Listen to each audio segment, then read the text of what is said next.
मेरठ की मुस्कान हो या फिर औरैया की प्रगति, ऐसे खौफनाक तरीके से अपने पतियों को मौत के घाट उतारा, जिसने भी सुना सन्न रह गया। एक तरफ बारबरता से मारने और शरीर के टुकड़े करना और उसके बाद ड्रम में भरकर जमा देना।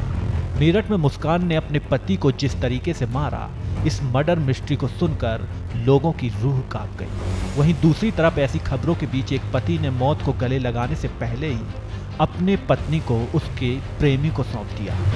जी हां, उत्तर प्रदेश के संत कबीर नगर से चौंकाने वाला मामला सामने आया है, जहां पर पति ने अपनी पत्नी को आजादी देते हुए उसके बॉयफ्रेंड से ही उसका ब्याह रचा दिया। जैसे ही पति को पत्नी के अतीत के बारे में पता चला, उसने थोड़ी सी भी देरी किए बगैर उसकी शादी करा दी। 2 बच्चों की मां होने के बावजूद पति ने अपनी पत्नी की शादी प्रेमी से करवाने के लिए हामी भर दी।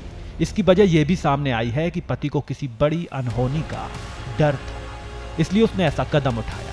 इसी के साथ पति ने अपने दोनों बच्चों की परवरिश की जिम्मेदारी भी खुद ली है। बता दें कि बबलू और राधिका की शादी 2017 में हुई थी और उनके 7 और 9 साल के 2 बच्चे हैं। चलिए बताते हैं कि कैसे शुरू हुई राधिका की प्रेम कहानी। बबलू अक्सर घर से बाहर काम के सिलसिले में रहता था, लेकिन राधिका गांव में ही रहती थी और गांव के ही युवक से प्रेम प्रसंग शुरू हो गया और यह रिश्ता लंबे समय तक चलता रहा।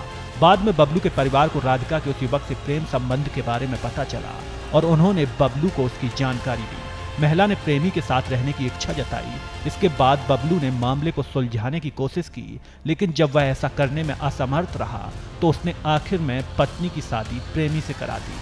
खैर, ये मामला इस वक्त पूरे सोशल मीडिया पर छाया हुआ है और लोग इस मामले पर तरह तरह की प्रतिक्रिया दे रहे हैं। जब हमारे साथ रहने की उसको कोई संबंधी नहीं था, वो कह रहे थे हम जिसके साथ भगे हैं उसी के साथ हम रहेंगे। तो हमने बोला का वो जो कि तुम्हारी शादी करवा दे रहे हैं इसी मंदिर में चल के, जाओ उसको लेके रहो तुम वहाँ पे। हमको डर था कि कहीं हमारे ऊपर, बिल्कुल डर रहे थे, हमारे छोटे छोटे बच्चे, हमारे बच्चे को कुछ हो जाएगा तो हम कहाँ जाएंगे। ऐसे ऐसे कांड यहाँ वहाँ यहाँ हो रहे हैं, इसीलिए हमको बहुत डर हो गया।